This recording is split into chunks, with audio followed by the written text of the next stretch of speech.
meeting of the Shawnee City Commission, April 2nd, 2012. Call roll, please. Stevens. Here. Sims. Here. Herod. Here. Peterson. Here. Collier. Here. Winteringer. Smith. Here. Have a quorum. Thank you. The invocation tonight will be given by Don Lynch, our Emergency Management Director, followed by the flag salute. All who wish to, please rise.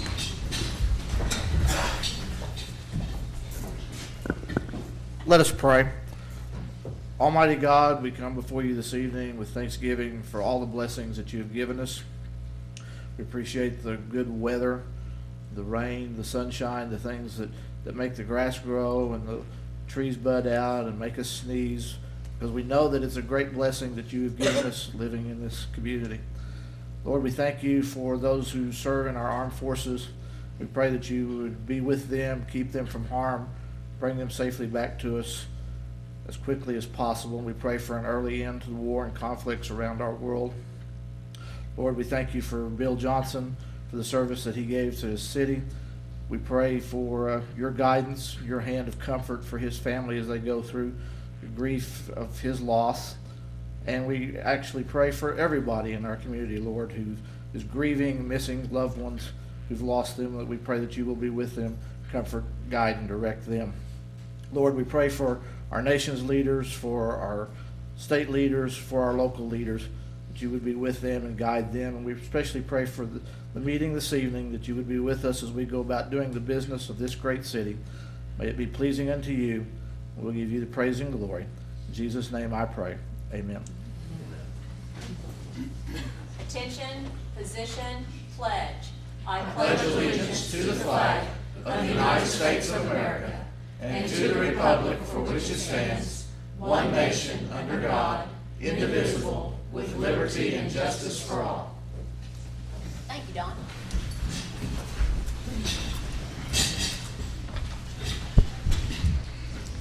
Item number 1, consider approval of agenda. So moved. All right, a motion to approve by Commissioner Herod. Second. And a second by Vice Mayor Collier. Call roll, please. Herod. Aye. Collier. Aye. Winter. Smith. Here. Yes. Aye. Stevens. Aye. Sims. Aye. Peterson.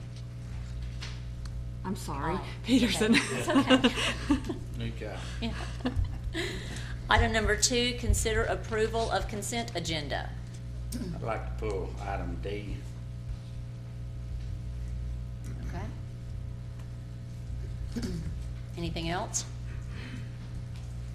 Motion to approve the balance. So moved. All right, motion by Vice Mayor Collier and a second by Commissioner Herod. Collier. Aye. Smith. Aye. Stevens. Aye. Sims. Aye. Herod. Aye. Oh, sorry. Peterson. Aye. Thank you. Item D. I'd like to see us move that, we don't have a bid, so we have item 8 for open bid. I'd like to see us move that down to item 8. We're talking about money for the expo, we're gonna need to talk about the money for the telephone system. So I'd move, we move it to, down to item 8. Okay. Motion to move item 2D down to 8 by Commissioner Herod. Do I have a second? Second. All right, a second by Commissioner Stevens.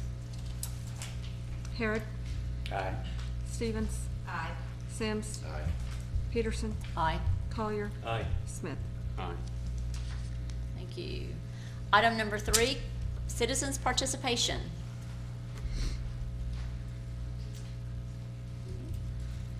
Okay. Item number 4 is mayor's proclamations, and the first one is Fair Housing Month, April 2012. You're gonna.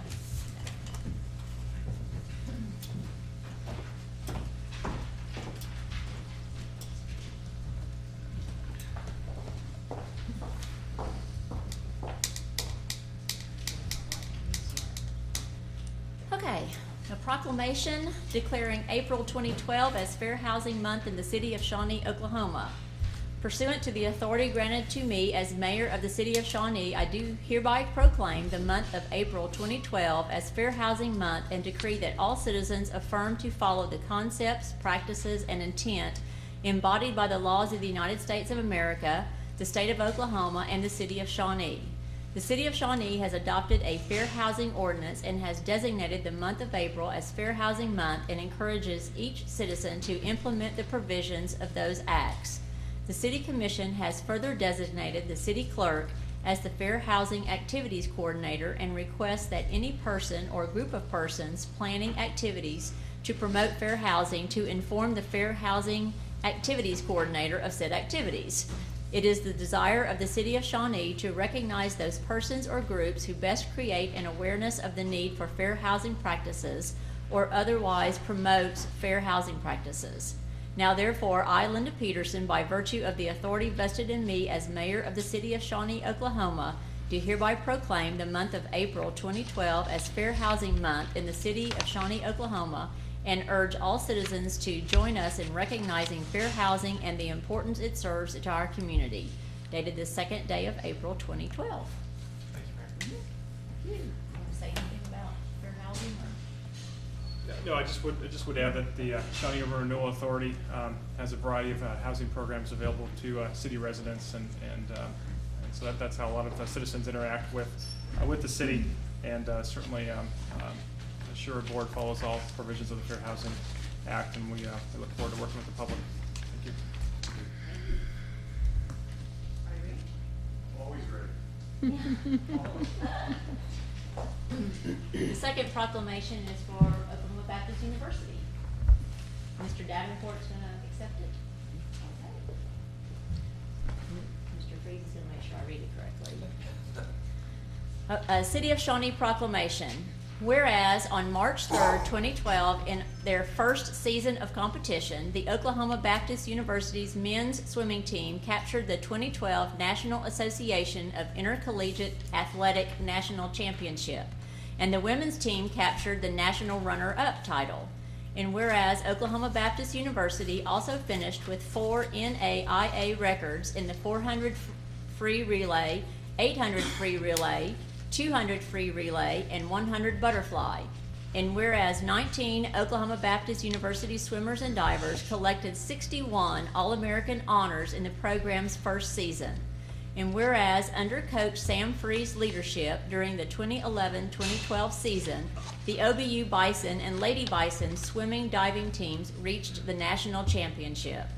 And whereas through constant hard work, dedication, perseverance, leadership, and teamwork, the Bison and Lady Bison swim dive teams will continue to set high standards for athletic commitment and excellence for the Shawnee community and continue to discover the spirit of competition and sportsmanship at Oklahoma Baptist University. And whereas the success of the OBU Bison and Lady Bison swim dive teams at the national level in 2012 has brought honor and recognition to Oklahoma Baptist University, the city of Shawnee, and the state of Oklahoma.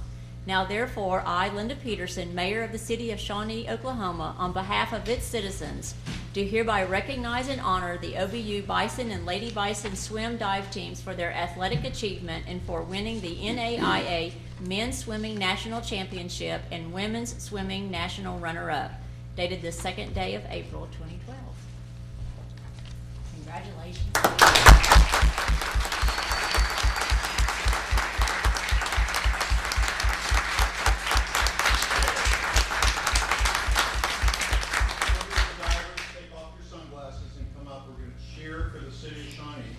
Okay? But I want to say a few things, if you don't mind, okay? Not only were they good swimmers, but they're an academic All-American women's swim team and an academic All-American men's swim team with a grade point average of over 3.1 on both sides.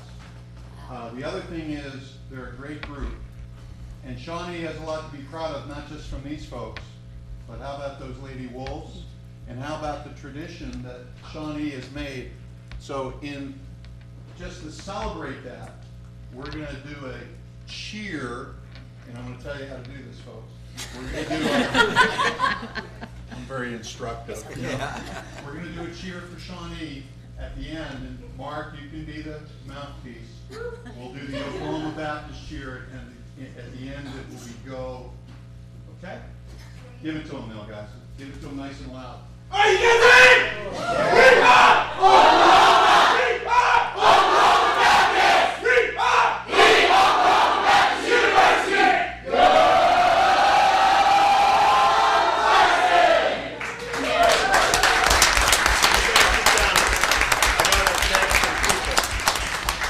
Real people to thank here, beside my boss and Dr. Whitlock and our provost, is the people in the back who, Gwenna, she's the coach at Hera High, Eduardo Bayarez, I don't pronounce that right, thank you Eduardo, Kevin Felice, and Johnny Hunter, and Kevin Felice. Those folks volunteered to help us. Now, this is only part of our group. Our group expanded. We have about 70 people who swim and dive at Oklahoma Baptist University. We really appreciate your support. Thank you, Madam Mayor, Mr. Vice Mayor, City Manager. We love you. And someday, we're gonna get a 50-meter pool so that everybody in this community can enjoy it, and we're gonna get it cheaply. Thank you. Thank you.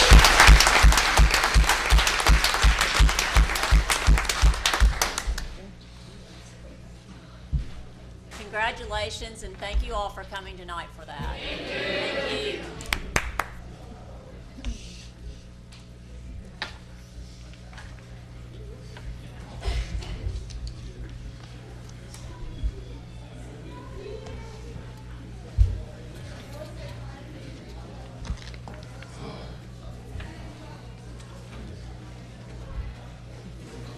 Okay.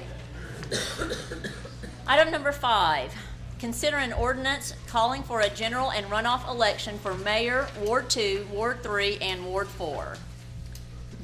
This is an ordinance calling and providing for the holding of nonpartisan general and general runoff elections in the city of Shawnee, Oklahoma, for the purpose of nominating and electing candidates for the office of mayor and the offices of city commissioner of the 2nd Ward, city commissioner of the 3rd Ward, and city commissioner of the 4th Ward, establishing a filing period and qualifications for such offices, designating the manner of electing the various city offices named herein, providing for said elections to be conducted by the Pottawatomie County Election Board, providing for voting by absentee ballot, and declaring an emergency. And just before you move on, I have been asked several times about when then the swearing-in will be. The final election is August 28th, so the new commissioners or the new terms, if it's sitting commissioners who are reelected, will begin the first meeting in September. Thank you very much. All right, a motion by Commissioner Stevens. Second. And a second by Commissioner Sims. Call roll, please. Stevens. Aye. Sims. Aye. Harrod. Aye. Peterson. Aye. Collier. Aye. Smith. Aye. Thank you.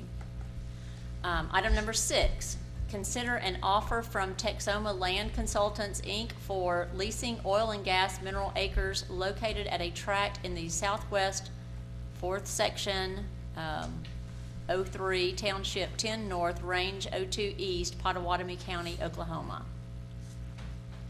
I think we have a letter in our packet on this.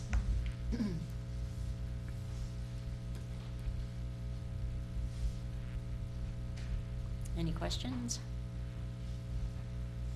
Any concerns? I had one concern, how close is this actually to the water? And the topographicals to it, I couldn't find We didn't have anything on that. that type of information, and we've looked at this before on other instances, and we gotta make sure that the chances of pollution to our water sources It's No, within, and- it's within about a quarter section of the shoreline. It's geographically located north of Pecan Grove Road, which is the north side of Lake Number 2, and west of Mays Addition Road, which is kind of puts it northwest of that part of the lake right through there. So it's within a quarter section of the lake.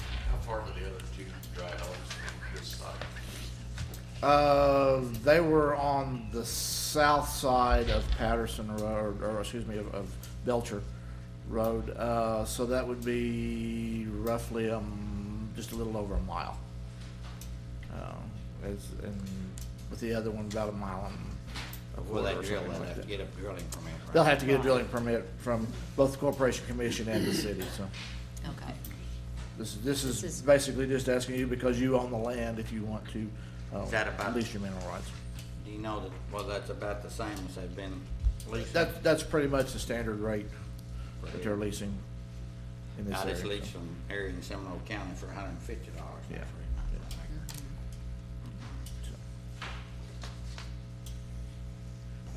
Thank you, Don. Probably. Yeah. Move to approve. All right, a motion to approve the offer from Commissioner Sims.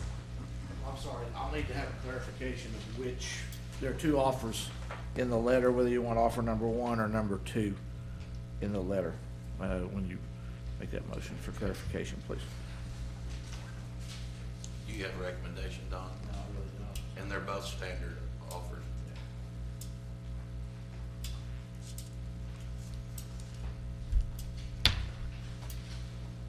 Seems like number 2. Do you have any preference? Man, Looks like number 2 is a little better deal. Maybe. Unless it really draws in a lot of oil, then it's. Yeah. So much you dry off, it seems to be better. So I would make my motion to be based on term 2. Okay, motion to proceed with terms 2 as noted in the letter. All right, to accept their offer, okay. Do I have and a second by Commissioner Stevens? Any Sim- other questions? Okay, call roll, I'm sorry. Sims, Aye. Stevens. Harrod, Aye. Peterson, Aye. Collier, Aye. Smith. Thank you. Item number 7, consider approving proposed expo landscaping and irrigation project and directing staff to proceed with preparing a change order to amend the current contract, COSPW-11-04, with GCG LLC. Move to approve. Okay, a motion to approve the proposed project by Commissioner Sims, Second. and a second by Vice Mayor Collier. You know, I went back and reviewed all the minutes and looked at all of the tapes on all the meetings all the way back to October the 17th of 2011. And the first 3 priorities on that bond were to be the parking lot, the electrical, and the third one was to be the comfort stations. Now, we've contracted for the parking lot, we've contracted for the electrical, and we're about, I think what do we have, $100,000 left for the comfort stations? A little bit more. Exactly, 100. About, was it figure 180? We kind of ran through the numbers, and the original was 2.365. After you run through the numbers with the electrical, there's $264,000 left over. Our estimates on the landscaping are probably about 5% of the overall project cost for the parking. So that's about, $120,000 to $140,000, which leaves us $120,000 to $140,000 for the comfort stations. Latest numbers that we're getting to is that some of the electrical is coming in a little lower than we thought it would. So there's a little bit of extra money there, Commissioner Harrod. I hope that helps answer your question. Well, my point is that, we've got a situation where we're talking about closing the swimming pool next year. And before I plant trees at the expo, I'd rather save that $125,000 and either put it on the comfort stations or put it on the swimming pool. Well, this was a part of the parking lot, was the Well, no, landscaping it really wasn't. component.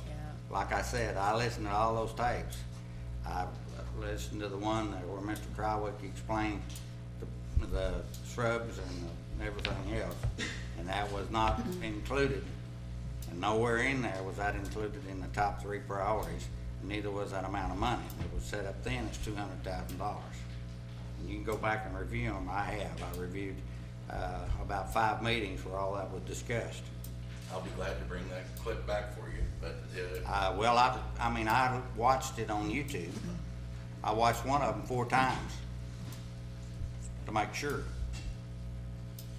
it's always And been like I discussed say, that there would be- I'd rather be guilty of not putting shrubs out there than I would be for closing a pool in 2013. It's a good argument, but that was a part of the No, it project wasn't. itself, as we discussed it. No, not as, according to the motion that I made and set up the bonds, it sure was not. Now, you can refer back to the minutes, you can refer back to the tape, and I reviewed the tape, like I said, 3 or 4 times. I'll bring you the clip where the manager specifically said there was an allocation of $200,000 for landscaping. But that wasn't included in the price that I put up on the board. Well, the price you put up on the board was substantially less than the actual cost. Exactly. So it was way underestimated. That Right. 200,000 was But I mean, I'm just telling you okay. that I don't think we need to be spending $125,000 for landscaping at the expo when we're talking about when we're talking about closing the pool. My understanding was the landscaping was part of the parking lot. That, If it came in at whatever the estimate was, but not Yes. an additional $125,000. I mean, if you talk to, and I talk to people on the street, the number one priority for them now is a swimming pool. It's sure not shrubs and landscaping at the expo. Well, I'm not willing to halfway finish another project in our community. We're either gonna do it right, or we're not gonna do it. Well, it'd be done right if whether the shrubs are there, the trees are there, the landscaping there is not. Because what you're doing, you're increasing the maintenance costs for out at the expo. We're already budgeting $500,000 a year for maintenance out there, and all you're doing is increasing that by adding the landscaping. To make it a desirable place to increase traffic. I can tell you, for in- RV parking and everything, they don't want the shrubs. They don't want the trees. The people who use the meeting facility certainly No. do. It makes Now, it, I was out there this weekend talking to people, and they can't believe that we're gonna put shrubs out there for the horses to bite the tops out of and tie the horses up to and stuff like that. I was out at the expo this Saturday.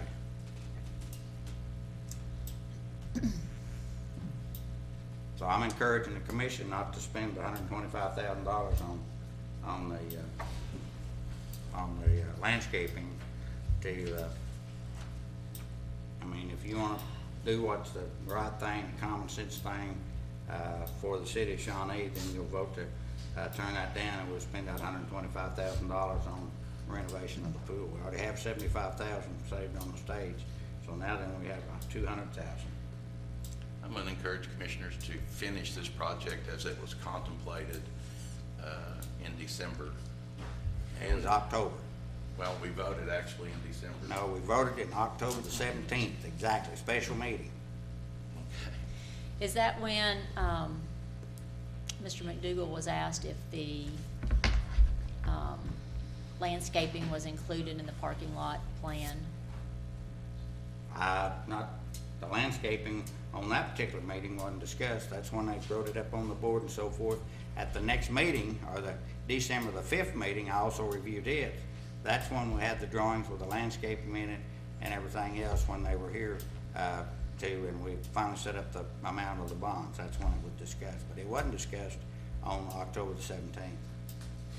But it's part of the total project that I voted for, and I was very adamant that that be included.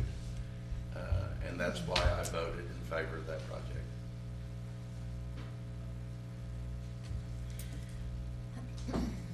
I understand, what you're saying, Commissioner Harrod. My understanding was that the shrubs were part of the parking lot project when we said that these were the priorities and what we were gonna do and the level that we were gonna do it. Then we came in with a change order on the street and included the Or is that Wade in all Hayes of it? or But that's something. all right. But that this also, 2.365 was our John's funding. sitting back there shaking his head. Okay, do you have something you want to add to this? Yeah, I just wanted to say something real quick, because I don't want you just to, I don't want to be out of line, but I was hoping I'd say something here, because we present the irrigation plan and the landscaping plan, and I don't want you all just to vote on that in itself, because we have made a couple of changes in it. The what I call the chase area, where we have all the sewer line connections, we're gonna have 41 water hydrants come up, there's boo-hoos of electrical stuff out there in this island, and with the lighting and the footings and all the 50 amp panels and stuff, and then OG&E's now putting in transformers and stuff, there's gonna need to be really concrete pads to stabilize all those obstacles that are in that chase island. So we don't have any irrigation system in that chase island, because there's absolutely no way you could actually put it in with all the obstacles. Is that the east parking lot? Yeah, it's where the RV parking With the, lot is, right. all the way So down? we was Okay. contemplating changing that and putting concrete in that island area to stabilize and provide base for the transformers, to provide stability for the water hydrants that are gonna be sticking up about 2 feet, areas where there's around the sewer connections, to eliminate spills and stuff, and getting down in that can just easily be washed off. So on that, I just wanted to let y'all know, on the actual landscaping plan in your packet, that those won't be there. All the other landscaping will be in all the other islands if the city commission approves it. For the purpose of stabilizing the functional Yeah, if you go- amenities that are there? Yeah, if Because they're you- also like, close to each other? Right, if you've been out there and looked, it's just packed full of obstacles that are in the way, that it really needs to be stabilized. That you need a good footing underneath the transformers. You know, it's just too much stuff in that little confined space to really put some nice landscaping through there. And that's basically the RV parking area? Yeah, it's the east parking lot. So, Everything else stays the same as far as. and well, while what's RVs proposed. can park That's in the why other it's parking lot? $75,000 cheaper than what the original estimate of 200,000. No, the actual estimate includes that, which is only, I think, on the plan is like 21 crepe myrtles, something like that. I think is all that was going in there. So the number, the 124,000 that's in our packet, Well, In- it's not 124, there's 10% contingency. 136. There's 136. Okay, there's actually. 136 Yeah, in You could here. probably subtract off about 5,400 off of that 136,000. Okay, because that includes what's in the drawing here Right, of landscape, exactly. even in that section, okay. Now, that is gonna raise the cost of my project, the actual parking lot.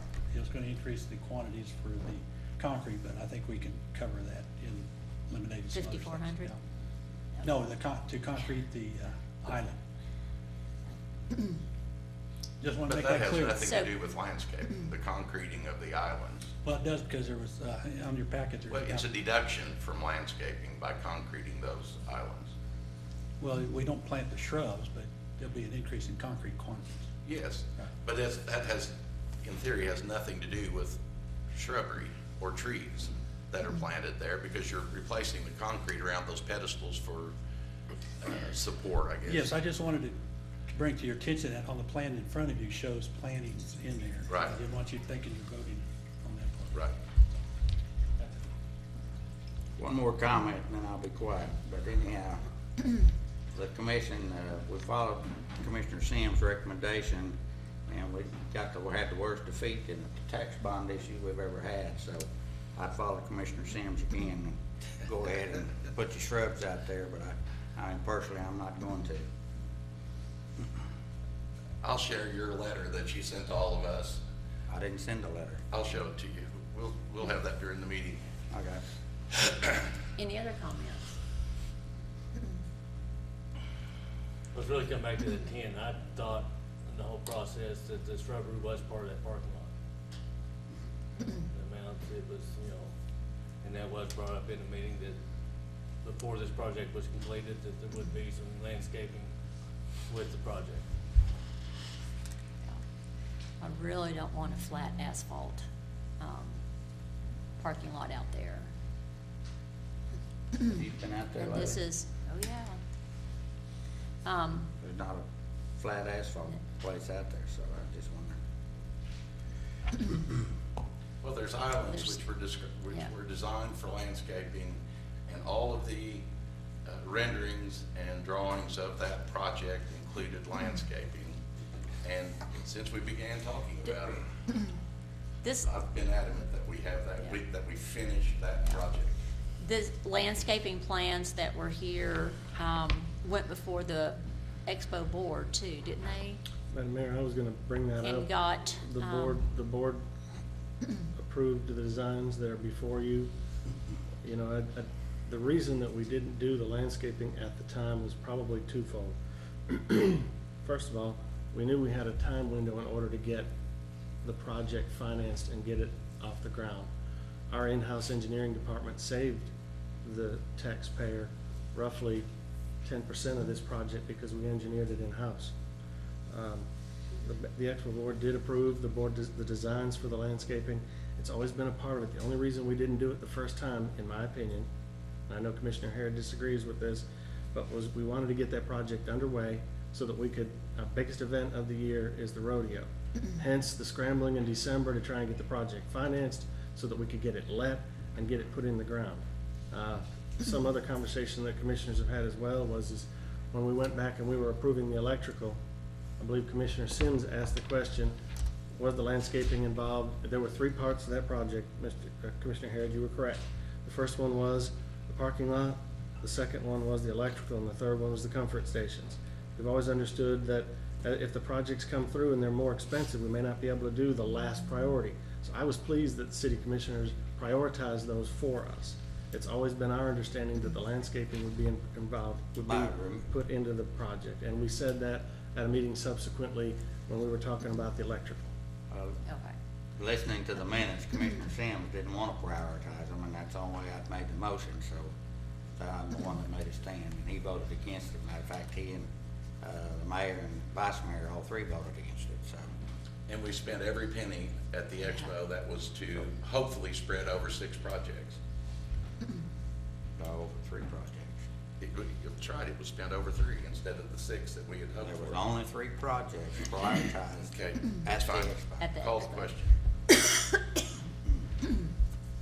Call roll. Sims, Yes.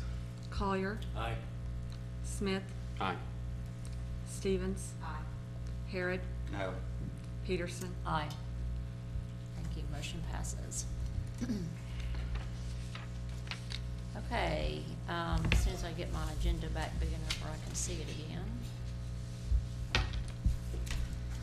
Item number 8, consider bids, which is actually 2D.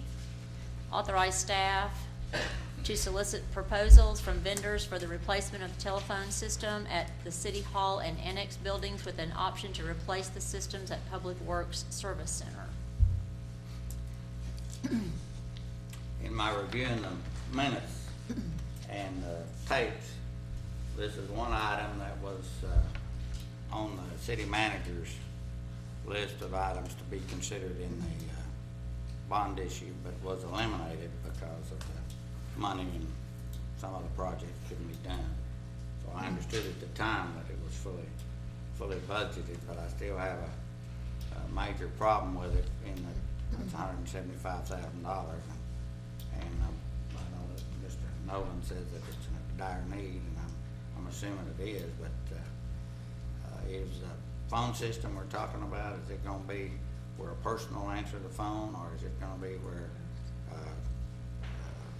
some court recording or voice recording answers the phone and tells you to punch 21 for the city manager and 64 for the planning department and all this kind of business? Or is it gonna have somebody answering the phone?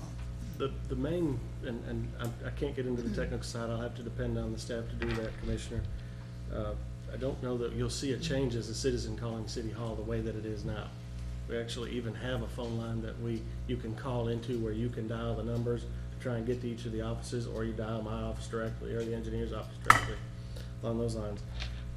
The system that we have is probably about 12 years old. There are not enough voicemail boxes for it. I cannot do a conference call in my office because there's only one line that comes into it. I've outgrown the one that we have. New technology has come along. It's not an AT&T Essex line where we have a business line that that you have a hard line coming to each desk anymore, although physically you do, but it's called voice over IP, and basically it's an internet protocol, and you speak over the internet. And that's what will allow us to probably do more without monthly expenses like we have now, and be able to expand the system. We can have voicemail boxes for each one of the employees, even though they may not actually have a desk space that they sit at. If they have the need for that, we can expand it. There are lots of different options that are here because of the technology. It's just us letting you all know through the budget process that it's a system that's getting old and we need to replace it eventually. There is some cost savings there, but, you know, commissioners, it's your decision as to whether or not we bid the system out or not. Well, I would move we bid the system out, and the only change I'd like to see is 30 days is probably not enough time, so I would say we extend that bid date to the first meeting in June and give companies plenty of time to go through the buildings and assess the needs. That one of the reasons I would make the motion for it is that reviewing those tapes, that was one of the items that we agreed to that was fully budgeted and would be done if the money was available, and I'm assuming that it is. So I move that we do take the bids. But I would want the date for the bid to come in instead of whatever it is, 30 days. It needs to be longer than that, the first meeting in June. I'll review So the is that- specifications and everything. So is that a motion? Yes. Okay. Motion by Commissioner Herod to authorize staff to solicit proposals with the opening date being the first meeting in June. Is that your motion? Okay. My only other comment is I'd like to have that $175,000 for the pool, but I've already committed to, back in October to the project, so I'll continue to do that. Second by Commissioner Stevens. Is this, I mean, it says proposals too. We don't have to do any kind of design work on this. Aren't there packages out there? There are Or primarily packages that you buy in these systems, and the vendors will look to see in their systems what fits. is it enough time to get a bid in, have staff review it, and authorize it to start for the next budget year? I mean, should we include it for capital expenditures for next year? We still have enough time, or is that something that you have some money in this year's budget for? I guess what you're saying is the money's been identified as being encumbered for this budget year. If we don't actually end up purchasing the equipment until after July 1, what would we do? Mm-hmm. We would just, carry it over to next year and be able to lower. Once it's encumbered Okay. and you have the bid, it's not a problem. It's not a, yeah, okay, okay. We'll know more too before, I just don't wanna get, well, it's capital, it can change some too.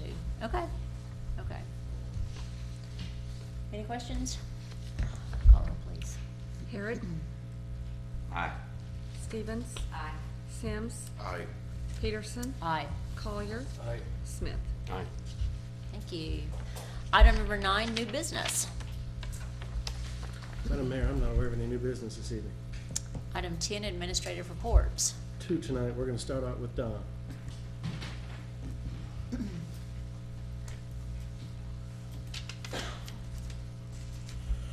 Good evening, Mayor and Commissioners. Don Lynch, Emergency Management Director. I just wanted to visit with you about the closing of 3 of our public shelters we operated here in the city. Let you know that there are physical factors that went into this decision, experience factors, and warning meteorological and safety factors that I would like to discuss with you. First off, looking at the physical factors, and these are for 3 locations. The first being the Sequoia School. The decision to close that shelter was made in consultation with the principal of the school. The facility does not meet the requirements for Americans with Disabilities Act. Comment has been made, well, someone at the shelter will help the people in and out of the facility. The principal relayed to me that during the last event that we had where the facility was open, there was a person in a wheelchair in that facility, and no one assisted that person. School personnel did come in after the event and helped remove them, assist them in leaving the shelter after that happened. There are no restrooms in that part of the building or nearby for that, so that creates a public health concern. As well as number 3, the facility cannot be occupied in by both school children and the public during school hours.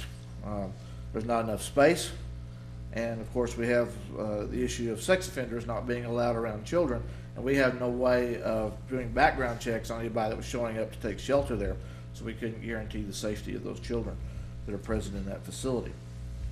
The second facility that was affected was Fire Station number 3. Again, the facility does not meet the accessibility requirements under Americans with Disabilities Act.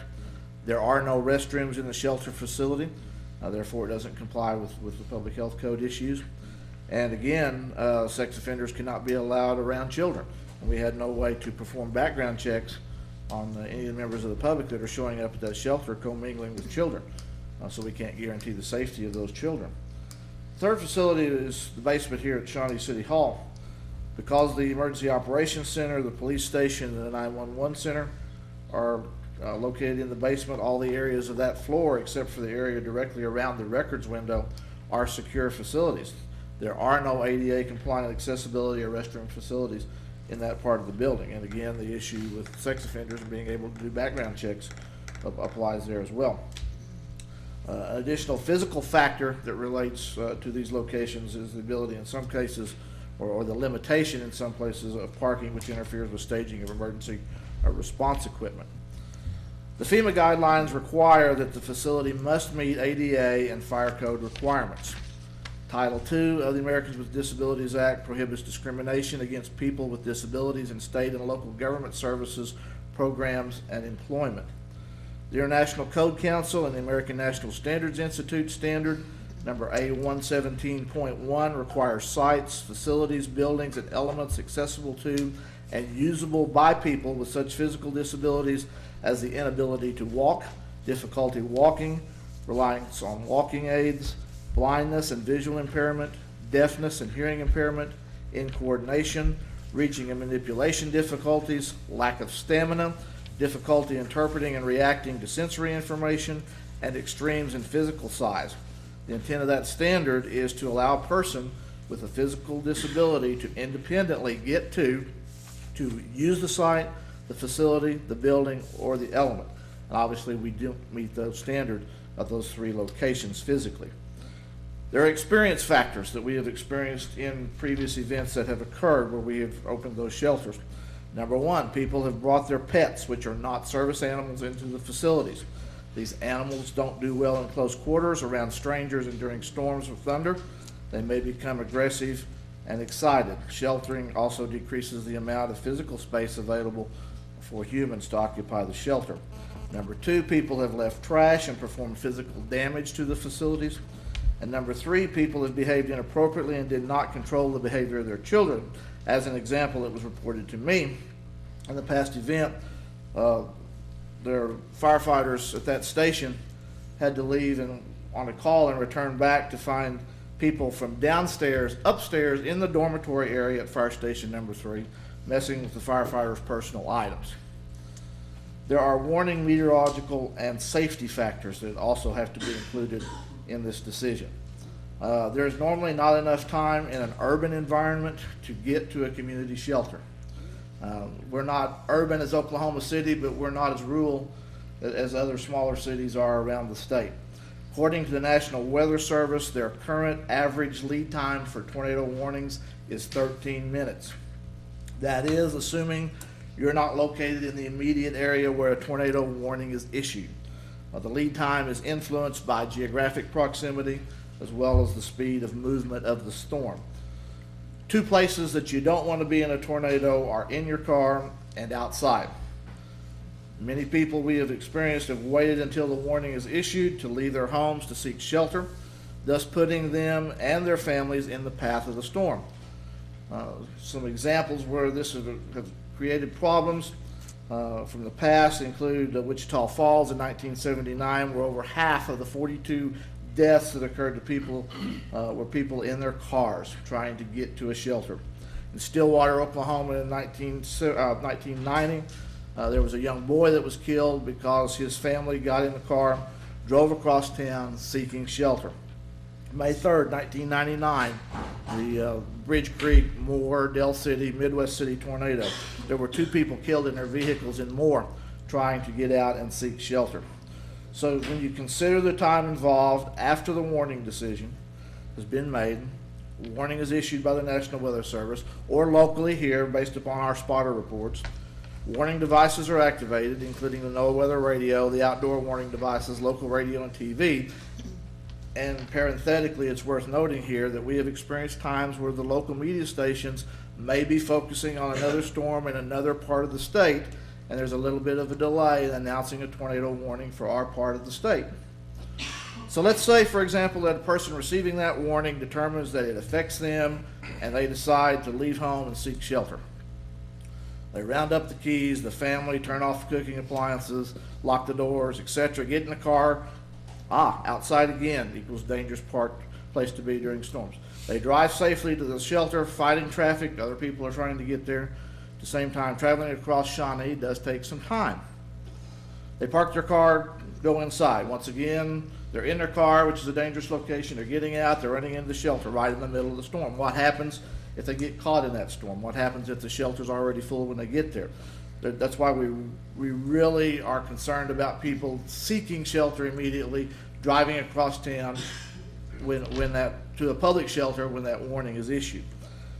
FEMA recommends in the Safe Room Policy and Guidance that there should be no more than 5 minutes travel time to a community safe room. Thus, we're looking at about a half-mile radius for each community safe room that we would have to have in the city. FEMA also stresses that travel routes to a safe room must not put occupants in danger of other hazards such as flooding or other issues that might be out there.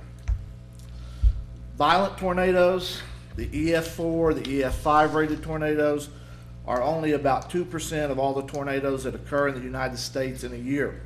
Those are the storms where underground shelters or above ground safe rooms meeting the FEMA standard are the only really viable means of protection. Because of this low frequency of occurrence for many tornado events, people are safer if they stay in their single family dwelling or a substantially constructed commercial building and take precautions to shield themselves from flying debris. The fact is, in Moore, Oklahoma, on May 3rd, 1999, hundreds of people who stayed in their homes survived that event. I will tell you that the management team has weighed these factors very carefully in discussions concerning this issue. City manager and I have spoken with Mayor Peterson prior to taking this action. It is not a decision that we have taken lightly.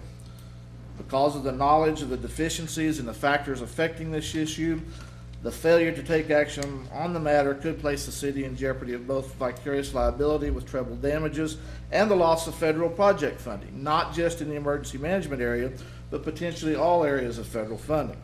Therefore, we just could not fail to act on the issue. In our conversations, I have repeatedly stated that I realize that this is a sensitive public policy issue in our community. I've given my assurance to the mayor that my department will continue to work to find more favorable outcomes to the situation. The things that specifically we will do in the emergency management department to help improve the consequences of the closure are: number one, recognizing that there are citizens in Shawnee who do not have the economic means to construct residential safe rooms. Therefore, we are going to seek alternate locations that would be suitable for use and put together the mechanisms for using those facilities as public shelters. Number two, we are going to continue to encourage those citizens who can't afford the cost to construct residential and commercial safe rooms on their property.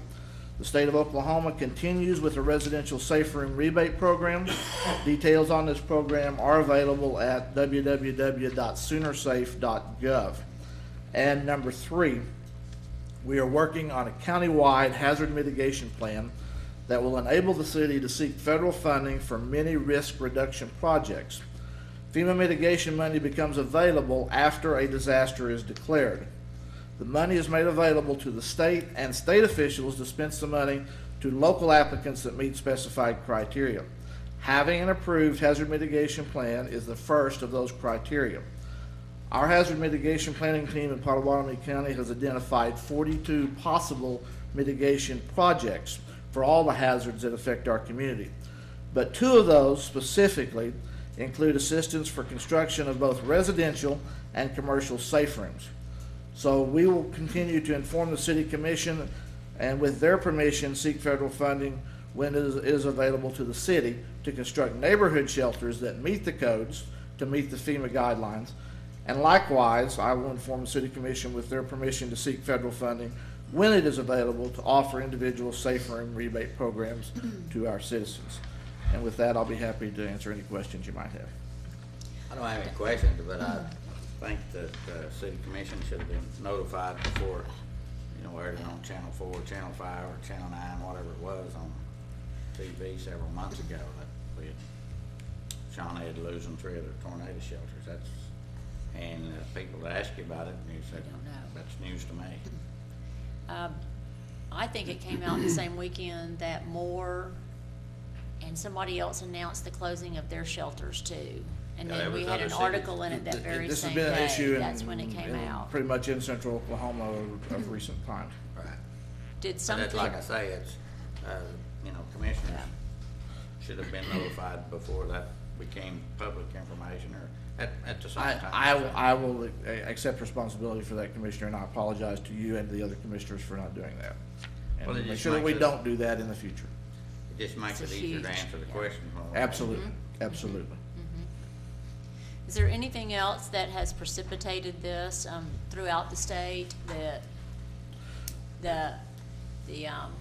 Many communities have experienced the same things that we have, and they're looking at with addition of the Department of Justice is conducting ADA inspections in many of the cities, including Oklahoma City has just undergone a review with ADA compliance, and certainly we know that others will be next to do with that. So that is something that is an additional factor, other than what we've listed of things that have happened in the central part of Oklahoma. But other cities are looking at this. And again, it is somewhat of a carryover, I suppose, from the Cold War days when we looked at all these buildings that would have basements that met certain criteria, perhaps for fallout shelters or whatever, that don't necessarily meet that. And we've become more urban, and things have changed within our communities. The travel distances, the times, and other factors have come into play since that time. So, What other shelters, if any, do we have in Shawnee? there are shelters that are operated by the tribal complex, in the tribal housing authorities in their neighborhood complexes. Public. We have certain buildings that are designated for specific facilities, such as OBU has some facilities for their students to take care of, the population that's on campus there. We have, the city of Shawnee remains, we're keeping open a storm cellar in Boy Scout Park for that neighborhood area to utilize, because it's just about the size of enough for the people who live in that particular area. Is it to ADA live in that. accessible? It is not at this point. We hope to make it that way. I've had more phone calls on this issue than anything that we've talked about in the last 3.5 years. And the biggest complaint that I've received from citizens is simply that we're announcing the closure of these at the beginning of severe weather season. And they've been pretty heart-jerking Absolutely. calls, and I don't know the solution to it by any means, but, and I understand the statistics that you've shared with us of people trying to get to shelter. Commissioner, I will tell you that part of the reason behind the time frame for that simply is a fact of staff time, that we have looked at this fairly heavily at the management team level. We have looked at alternate solutions, and it's just a matter of the time that it took to process this through forward and get it accomplished. Happens to coincide with the beginning of storm season. On it's really average, how not. many people would you say are in these three shelters, Sequoia and the fire station and City Hall? Based upon the federal guidance of what you can use versus the number of people that are there that have looked at it, we're overstocking those shelters. There's probably in the neighborhood of about 150 at the last time at Sequoia School, and perhaps that many or a few more at Fire Station number 3. And here at City Hall, we had, I'd hesitate to guess, but we were packed. We had people standing in the stairwells and standing outside. It seems to me to be a real disservice to the citizens who paid for Sequoia School and paid for these other public buildings to close the door. And I certainly understand federal requirements and such, but, you know, one person killed in a tornado because that wasn't available would be. So what are the city shelters then that we control? What are the remaining, I mean, we know Boy Scouts. The Boy Scout Park, and that's the only one that we have remaining. And we're looking How are we at, gonna safeguard regarding sex offenders there? we're going to put staff there that can identify those people who have registered as sex offenders at that location. How are they gonna do that? We have a list of the registered sex offenders with the, And we're gonna make people show IDs as they're going in? they actually can look at it by photograph. So we can opt for the additional ID if we need to. The time is of the essence when people Absolutely. are trying to climb in the shelter. Absolutely. Depends upon where you're at within the tornado warning time. What penalty are we subjecting ourselves to if we extend that closure to June or July as opposed to right now? If we get inspected and fined, we get inspected and Fine, fined. that's, If someone is injured and, you know, there's the regular tort claims process, that's kind of the roll of the dice. And if we get inspected on Boy Scout Park, we're gonna get fined, right?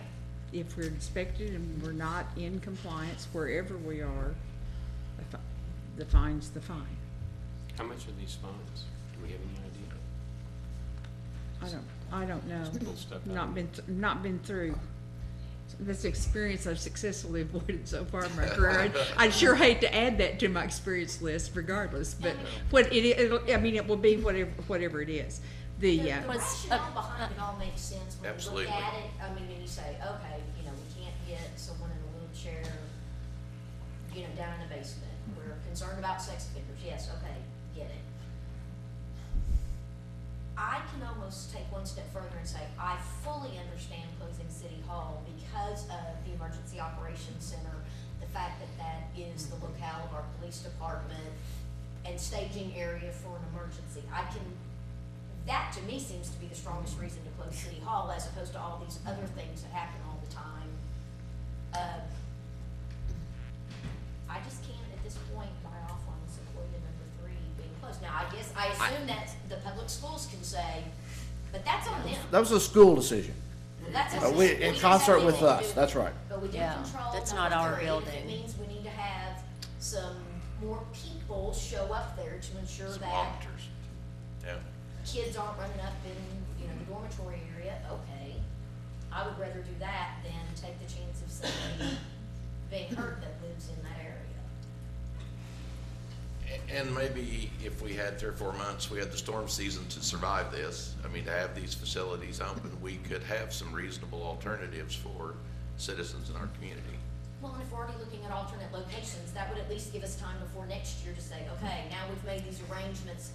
These 3 locations, or, you know, we don't have anything to do with public schools, so these 2 locations are gonna be replaced by these locations that come out of the private sector, wherever that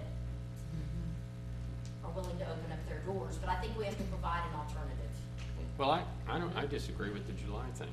The worst tornado that I remember hit City Hall and destroyed it was in May 5th, 1970. So what are we really doing, halfway protect? No, I think we ought to extend as long as we could until we can get something. This whole thing is just nuts, and I understand it, don't get me wrong, I understand it. But if an F4 tornado is coming, and it's gonna land right there on fire station number 3, I'm not gonna be the one that says, you can't come in here. I'm not gonna do that, and I don't see anybody doing that. This whole thing is just nuts, it's crazy. It upsets me very much. So, I'm not gonna make a motion for this, but something has to be done to extend it until we have time to explore, and not July. I mean, October, we get them all year, but I mean, especially in October. That's when kind of the weather starts changing again, and The basement in my office building is not ADA compliant, it's not safe, but you know what, that doesn't mean I'm not taking my children there if that's where they are. We're gonna take our chances and ride it out in the basement as opposed to sitting upstairs. And The only difference that I would say there, Commissioner, respectfully, is that your personal building with your personal decision on your children. Not Absolutely, a but you public know what, one. it's also a personal decision because we've had this so far out in the media that a handicapped person can make a decision, I'm gonna go and try to get access, or a parent can say, I'm gonna put my kids in the car and at least try to get access, that's on them. Because we've made this very public, we are not ADA compliant, we don't have restrooms, and you know what, you're taking the chance. I would rather give someone the opportunity and let them make a personal choice than me look at them and say, and what are you gonna do? What are y'all gonna do? If someone comes into City Hall and it's that bad, are you gonna look at the person and say, get off city property? Yeah. That's, Are you gonna look at a mama standing there with her 3 little bitty kids and her schnauzer? You may look at her and say, dog has to stay outside, but we're gonna have an issue if we tell someone you can't come in and be safe. right, that's it. I'm not trying to be difficult, I'm just saying. No, that's, This, with no notice and no expiration, and whether sides. let me ask a out. question, and don't get me, don't misconstrue this question in any form or way, but where are sex offenders supposed to go? You're a sex offender, so you just look at the F4 and take it, buddy. You know, that's, they're still human beings. Well, and if there's not a bathroom down And I'm not there, trying to be we're gonna take compassionate it. to people that are in that situation, don't get me wrong, I'm not pro that. But that is, I couldn't do that. I don't think anybody should. I mean, the federal government tells them, where are they supposed to go? I mean, that is just, I don't know. So things just nuts. So that's, I guess I can make a proposal. And they can come in public buildings, Yeah, so I don't know that we will have. They an just option. can't be commingled with children.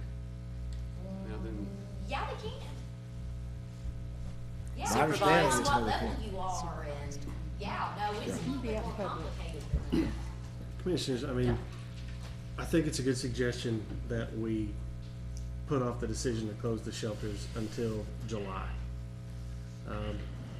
It's not gonna do me any good to debate the subject any further. We will look to try and find additional solutions. One other point that I did talk about last year when we talked about our capital improvement program, the emergency management director did suggest that we do some storm sheltering at the expo and get some other storm sheltering put in place in years to come as funding becomes available. That's like anything else, the funding is, if we had the funding, we could do it. I grant you that it's not a priority until there's an EF4, bearing down on you, but, all of a sudden, you wish you could dig a hole in the ground and make it happen right then. Our only issue is that it is a liability for us to some degree. I've sat there, Commissioner Smith, and thought to myself, there's no way that I'm not gonna help some lady who's in a wheelchair into the basement of the fire station if I happen to be manning that door. We just need to come up with a better solution than what we have now, because our public facilities just aren't set up for those things. So we will gladly keep the shelters open until July. We will try to manage them better during the storm season. Maybe with a little bit of luck, we won't have any. I think too, it's been a very heightened situation the last 2 years. 2 years ago, we had a tornado that came through at the lake, Commissioner Sims, and you and I toured that stuff, and we met a lot of the citizens out there, and we reached out to do everything we possibly could to help them. And then when they came through Tecumseh, I believe last year, we did everything we could as a city to help that city through its trying times as well. So we're gonna do that. We're gonna continue to do that, and we will keep them open through July. It's just an absolutely untenable situation, no matter which way you slice it. I concur with Don. If we didn't let you guys know in enough advance notice before you were seen on the news, we really do try to work hard so that you don't get that 6 o'clock news spot before you actually hear it from city staff. So I apologize for that. And I know we're looking at you you and a staff of one, trying to come up with some kind of alternative, but do you think maybe by the next meeting you can, I'll give you an updated report of where we're at. please do that? Because you and your staff and your volunteers are the ones that usually work the emergency and are not the ones that staff shelters too. So I think a little thought has to go into this. We can't just say that that is gonna happen. We have to think of who the people on call are, what they're trained for, where they can show up, can they show up, who's their backup, those kinds of things. So, Can I ask a question? Back up. Can you identify the ADA compliant shelters in this area? Are there any at all? I mean, not private citizens but any? Not any that I'm aware. There are some shelters in some of the neighborhoods. Now, I haven't seen some of those that may have actual ground level access. I know that the shelter in the Sac and Fox housing complex near 45th and Kickapoo is basically a berm structure at ground level, so you can roll in. It is ADA accessible at that level. And that was my idea when we started doing the hazard mitigation plan, of something that we would do for our facilities. There's some pretty good designs out there that can be done relatively inexpensively, where you're kind of berming a Quonset hut, which you can put a lot of people in, and berm around the shelter, or around the generator for that shelter as well, to keep it going in that disaster. And that was our idea for that design that's going in that plan. And is that shelter only available? It's only available to their community. Well, do you think we could possibly open the dialogue with them to see if they would allow handicapped individuals to use that facility? At least that was something we could in the put on our meantime, website. in the meantime, In the maybe? meantime, I'll certainly explore that and let you know at the next meeting. well, and that's something We're that we at. could publish now openly to say, okay, look, you know Sure. what, we understand that our You don't shelters have aren't this ADA available. compliant, That's right. but we have Absolutely. entered into some sort of informal agreement with these locations. Absolutely. So if you were gonna be impacted, you need to watch the news a little bit earlier and maybe think about moving out a little earlier. And certainly the newspapers could kind of put out a public plea if there are private property owners that would be willing to have their building be designated for the community. We would love use. that. I Love know to that's a have long that. shot, but it's a good opportunity to see. So I will work on that, Commissioner, and as I said, I'll let you know next meeting. One comment on the handicap, if we do have the elevator here, so we could possibly just use this as a handicap shelter instead of opening it up to the public. You could just use this as a handicap because you do have the elevator. You still have to have power, though. I just share with you the Gideon City elevator is frequently adventurous, and about 2 weeks ago, we have someone here regularly in City Hall in a wheelchair who had to be extricated from between floors In the elevator. from the elevator. So that's not necessarily, but it is, you just, a little sense of adventure every time you get on. I mean, I honestly believe that there are gonna be locations in the community that would work with this. I mean, that's just. Well, there really was an outpouring, and I'm serious when I say that this has been a big Absolutely. issue. A lot of people are very concerned about having access. When I said I didn't take this lightly, trust me, I've lost a lot of sleep about this. I'm in the business of trying to get people to save lives, Yeah. and I didn't want that to happen. I just think I at just this have point in no- time, I'm willing to roll the dice on us getting fined or something happening. And I'm not saying that I want something to happen to a child, trust me, Please, because no. I absolutely do not. But I would rather us try to work through this issue this tornado season. I would rather pay the fine and save somebody's life. I'm sorry. Oh, Now, yeah, probably Point, fine. if we get an F4, let's do what we gotta do. Right. I mean, that's just, and what I don't understand, I guess I'm really irritated with this, because ADA has been around, what, 20 years or better? And we're just now hearing that these things aren't ADA compliant.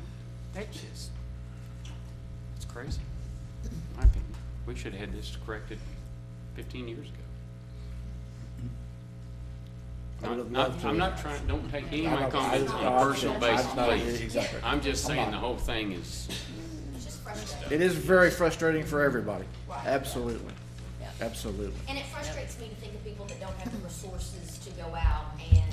To be able to construct their own, afford, construct their absolutely. own, or have a friend or a neighbor. And or maybe, someone. again, maybe this is another good opportunity to put the plea out there to the public. Help your neighbors. If you have a shelter, Yep. be a neighborly community. Well, on that line, Justin, how many permits have we issued, or do you know, that put them in the garages since we did that, do you know? I'll get a correct count for you at the next meeting, but that change in the ordinance by the commission has been really, I think, really Has been well helpful. received. Yeah. We've had a number of them. I would estimate at least a couple dozen. Just by way of information, I checked the registry today. We've asked people to register their safe rooms with us so that we can provide that information to the fire departments throughout the county by fire district in case of an event, so that they would know where to come to rescue people. We have 370 approximately safe rooms registered inside the Shawnee city limits. So that's both above ground and below ground. But out of, what, 10,000 homes? Yeah, 11,000 rooftops, something like that. Yeah, it's pretty insignificant in that big Yeah, scheme of things yeah. for people in particular. One final comment, I think the siren at the number 1 ramp is not working. We'll check that again. Maybe time for batteries on that. So it passed the silent test last week, but I'll go out there and growl it and make sure that it's working. So Okay, thank you. thank you. Yeah. Yeah.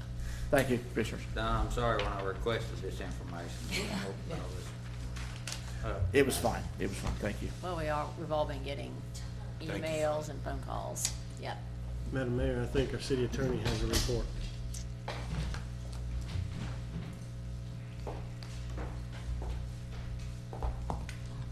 Thank you, Mary Ann Carnes, City Attorney, and I wanted to visit with you about the sale of Unity Health Center to St. Anthony's.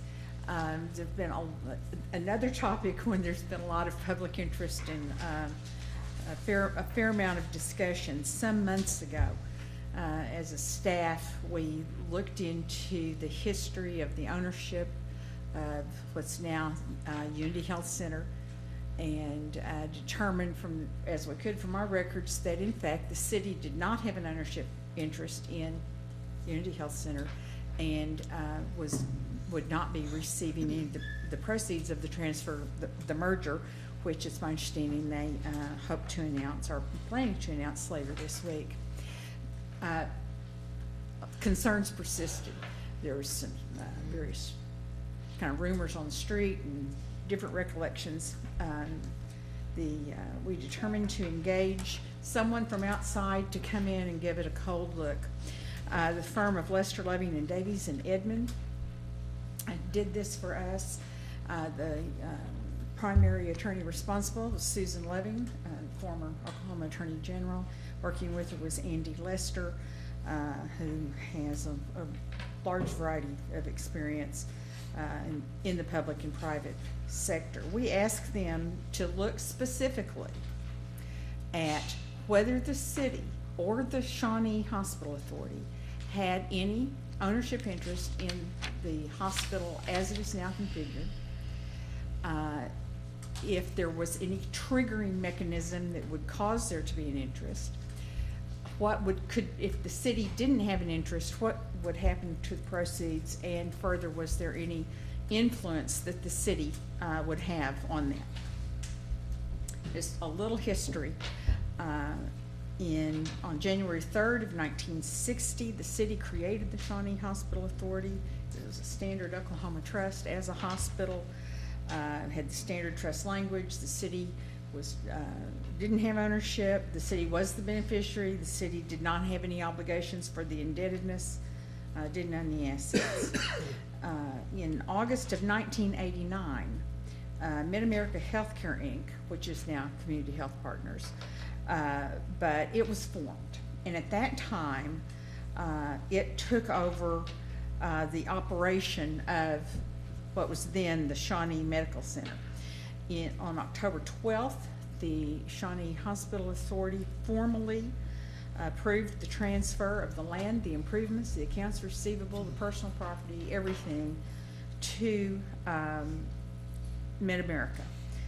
On October 16th of 1989, the City Commission ratified all of that. We asked the law firm to go back and look at the source documents to make sure that public hearings are complied with, that the minutes showed that no one spoke in opposition, as a matter of fact. That was all done. As near as we can determine, that was all done absolutely properly. And that was accomplished. In 2002, there were some similar processes that went on between the Pike County Hospital Authority and the now Community Health Partners, which is the successor to Mid-America. You have to have a program to keep up with the players. And ultimately, we had what we now refer to as unification of the Shawnee Mission Hills Hospital, the Shawnee Medical Center, and the current Unity Health Center. At the time of the transfer in 1989, additional debt was issued. The consideration at the time was not cash to the Shawnee Hospital Authority or the city, but that the new entity would take care of the debt, which they have done throughout this time period. There has not been city taxpayer money used to pay off that indebtedness. No city revenues went to that. They've all been revenues from the medical center. So that's the status today. The city would have the right, or does have the right to the assets of the Shawnee Hospital Authority in the event the Shawnee Hospital Authority ceases to exist. There are a variety of circumstances under which it could cease to exist, but it has to exist as long as there's debt. But let's assume that all the debt gets paid off tomorrow and the Shawnee Hospital Authority ceases to exist. As the beneficiary, the city gets the assets, but there aren't any assets because they've all been, I don't know, there may be a petty cash account somewhere, but for all practical purposes, there's no asset there for us to have. So the next question is, well, you know, what happens to the money? Where does it go? We ask the attorneys to look not only at all of the documents that we generated, but also work with Unity Health and their various named entities and look at the documents for the transfer, their memorandum of understanding. The plan now, and according to Council for Community Health Partners, according to the documents, the plan is that Community Health Partners intends to keep the proceeds of the sale within that entity, which is a 501c3 public or charitable purposes entity. They intend to expand their corporate purposes to provide charitable support for community needs, including but not limited to healthcare, education, arts, culture, community revitalization and beautification, social services, economic development, and potentially other things. That entity, Community Health Partners, by virtue of its bylaws, should it dissolve, would first have to pay indebtedness and expenses. It also has an agreement with SSM, which is the basically St. Anthony's, to repay that group for money it put in, and then what is left would be distributed for the purposes of the entity, for these things I've listed: healthcare, education, arts, culture, so forth. It's very difficult for me to imagine a scenario where that wouldn't be accomplished should it cease to exist. But if somehow it ceased to exist and didn't distribute all this money, healthcare, education, and so forth, arguably then the city would have a reversionary interest in whatever that was. But that is so speculative. I mean, that's one of those things that lawyers could make up a way for that to happen, but I struggle to make up a way where that could, in real life, that could really happen. And of course, it is Community Health Partners, their board, that has control of the money. So it's their board that will decide how that money is spent. So for those who are still unsure, I don't know what to tell you. It's just not there. A decision was made in 1989 that the city would not be in the hospital business anymore. That may have been a great decision. It may have been a good decision then and not such a good decision in retrospect, but it doesn't matter. It was a legal decision. It was a decision made then by all the parties involved, the city commissioners, the hospital authority, and the management, those who are actually managing the hospital. It's been that way now 23 years, and that's sort of over and done with. So 11 pages of report, 17 exhibits later, we're kind of where we were when we started. The city stepped into the hospital business when nobody else was doing it, and when somebody else was available to do it, the city stepped back out of it. Those folks can go forth. You have not overlooked anything that the citizens are entitled to. There's not public money being lost or diverted. The public, I don't know when there was public money ever spent unless back in the original acquisition of the land. All the indebtedness over the years has been paid from the proceeds of the hospital. So that's where that is. We have released the report today to the media after we sent it to you, and have also, I think it's been distributed to some of the key interested parties in town, the chamber, the SEDF, so forth, so that they'll know it. I did not distribute the exhibits. I have them. If anyone needs a little bedtime reading, wants to get them, I'll be happy to make copies and provide them to you. But that's where we are. Is there any questions? So long story short, the inquiries that we have had about, or at least I have, why aren't we like Lawton for a similar situation going on in the medical community here? Why isn't the city a beneficiary of pick a number of millions of dollars? Short answer is we sold the hospital in 1989. Okay. However That's spin right. you want to put on Yep. it, we sold the hospital in 1989. Yep. Okay. We're not in that situation. We have We're not, the same we as have not Lawton. hung on to it. That's right. Other cities have done it in different fashions over the years. The continuing theme is that cities wanted out of the hospital business eventually. Some, for a variety of reasons, were owed something, or they negotiated something, or whatever. But that's not the way it not the happened here. situation here. There have been some questions about the county. That's for the county to work out. I believe they may have kept some reversionary interest in the building if ever it's been used as a hospital. That's what I've been told, and that's what a document says that I saw. But we didn't ask anybody to look into that. We only asked to verify what we had discovered about the transfer, and to answer these other questions, and to look in some detail at this proposed transaction that's about to take place. Appreciate it. Mhm. Thank you. Madam Mayor, that is it this evening. Okay. Item number 11, commissioners' comments. I have one, and this actually I think is for Justin. There was I guess a newsletter that came out today from Shawnee Rescue Mission, stating that they had been rewarded a grant, affordable housing grant or something, and kind of gave the impression that they would be building for occupancy on Louisa. So can you tell us where that is?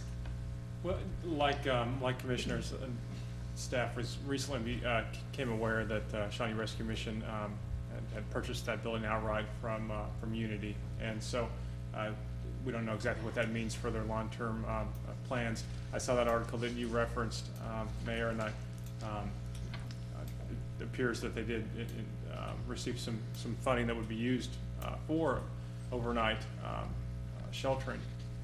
However, just so the commission is clear, we've had nothing submitted to our office that indicates any remodel or building plans for that type of facility. And also, the Shawnee zoning code does require a conditional use permit for any type of overnight sheltering. And so certainly this body would have to approve that before they could even apply for a building permit. So I would think that we're some time away from that type of action, or them beginning any work necessary on that. Okay. Well, staff does anticipate meeting with the management of Shawnee Rescue Mission soon, and discussing their plans, and we've had correspondence over the last couple of years regarding that facility, and we'll just continue to remind them of their requirements under city law. I just didn't know if anything had happened that I wasn't aware of to make that move forward. Okay. Thank you. Thank you.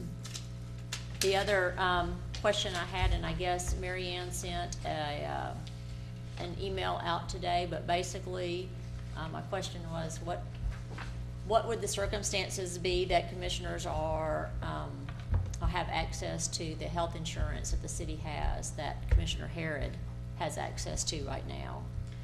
So, I have not found a formal memorialization of that decision. You have the authority to provide health care coverage, the opportunity for health care coverage to all employees and officers and their dependents if you choose to do so. Obviously, at some time that was chosen. It was not by commission decision. It was apparently a staff decision. Those staff members, actually neither one of them, neither the HR director nor the city manager at the time are still alive. So it's been difficult to see exactly how that was determined. If you want to make a formal action where you set that out and set out those circumstances, you can certainly do that. If you want to take a formal action where that's not allowed, you can do that. The one thing though is the commissioner would have to pay 100% of the premium for himself or herself or the dependents because the charter provides no compensation. And that has been the circumstances for Mrs. Harrod. The full premium has been paid by the Harrods and not any money from the city. We're about to have a renewal. I believe that the city manager has engaged someone to assist us with getting those numbers and everything. That might be a question you would want to ask. There are cities that do it. There are cities that don't. But basically, it's a matter of contract for the city with the insurance carrier to determine who is eligible for the insurance. There is a state statute on the subject that can be a little bit confusing, but we are a charter municipality, and we don't need to be, we're not controlled by that. It has some provisions in it that, in large part, because of the connection with the pension system, and it does allow you to, it points out that you can do that, and it also makes some definition for what constitutes a carryover for retirement. And under that statute, to be a retired commissioner, it has nothing to do with whether you're retired from a job. It has to do with how long you served. But again, that's not binding on Shawnee. We're a charter municipality, so don't get hung up on the, in that statute. review. Mhm. Okay. Okay. Thank you. Anything else? Well, I'd like to just comment, of course, when my wife was needing insurance, city manager Terry Powell told me it was available through the city, so I don't know how long she's been on the city insurance, but it's been since while he was city manager. And we're not, Mayor Tarrant's wife was also on it before that, and I think, not sure, I think Commissioner Downing's wife was on it also, so it's not something new for Shawnee, for sure. But even if you're not serving as a commissioner for the. Yeah, if you're even not. So once serving. you're on it, you can, so Right. does that mean the citizens in our community can sign up for? If they are a city commissioner, or if they've been. Employees, generally it's limited to would be the employees and officers. Commissioners are officers. And the complication you get into is when is it COBRA and when does it go forth from that? So it doesn't cover is what you're saying? You're No, just it can COBRA. does. When does it cover? Well, it depends. I don't know what provision we made because I don't find any record that we made a provision. Generally, it would cover at the retirement of the commissioner, which has a statutory definition, but we don't have a definition of when the commissioner has retired. Well, let's look back, while we're on the subject, look back at Glenabelle, I guess, and whoever else has, Commissioner Harrod I- referenced and see the time span that they have been utilizing. I don't know that they're going to be good records to trace, but if you have a list of those things, I can certainly ask HR to do that. Well, and I cannot imagine that it's something that's inexpensive.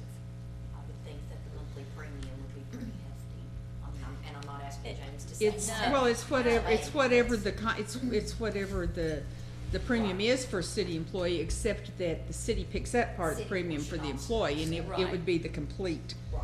premium, and But if you're I do if- not know off the top of my head what But that if you is. don't have it available through anything else, it's an option, that I wasn't aware of years ago.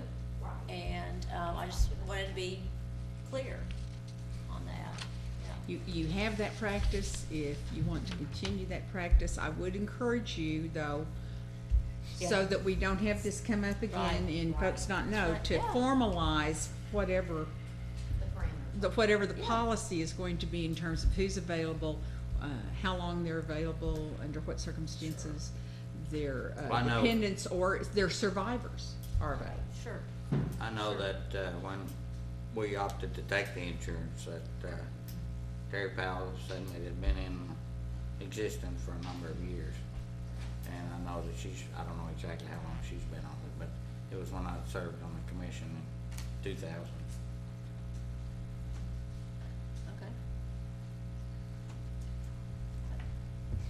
Anything else? One thing that in observing or taking looking at the tapes on the YouTube, I noticed that I have a bad habit of tapping my pencil, and I was gonna apologize to whoever's having to listen to that, because when I was listening to it the third and fourth time around, it got pretty bad. So I've tried not to do that tonight, and I'll try to not do that in the future. Therefore, would detract from the meeting, or like I said, when you're trying to listen to it or watch it on YouTube, then it becomes distracting. And I apologize for doing that, but I'll try to avoid that from now on. I'm sorry. Anything else? Move to adjourn. Motion to adjourn by Commissioner Sims and a second by Commissioner Smith. Call roll, please. Sims, Aye. Smith, Aye. Stevens, Aye. Harrod, Aye. Peterson, Aye. Collier. Aye. We're adjourned. We'll open up the meeting for the Shawnee Municipal Authority, April 2nd, 2012. We have a quorum. Item number 1 is consider approval of consent agenda. So moved. Motion to approve by Commissioner Sims and a second by Commissioner Smith. Got that? Sims, Aye. Smith, Aye. Stevens, Aye.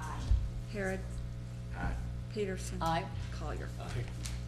Item number 2, new business. Madam Mayor, no new business or administrative reports this evening. Move to adjourn. Motion to adjourn by Commissioner Sims. Second. Second by Commissioner Smith. Call roll, please. Sims, Aye. Sorry. Smith, Aye. Stevens, Harrod, Aye. Peterson, Aye. Collier. Aye. Thank you. We are adjourned, and we will open up the meeting for the Shawnee Airport Authority, April 2nd, 2012. We have a quorum. Item number 1 is consider approval of consent agenda. So moved. Motion to approve by Commissioner Sims. Second. Second by Commissioner Smith with the 2 leases. All right, call Sims. roll. Sims, Aye. Smith, Aye. Stevens, Aye. Harrod, Aye. Peterson, Aye. Collier. Aye. Thank you. Item number 2, new business. Madam Mayor, no new business or administrative reports this evening. Got a motion to adjourn. So moved. All right, motion by Commissioner Sims. Second, anyone? Second. Okay, Stevens, Commissioner Stevens. Call roll, please. Sims, Aye. Stevens, Harrod, Peterson, Aye. Collier, Aye. Smith. Aye. We are adjourned.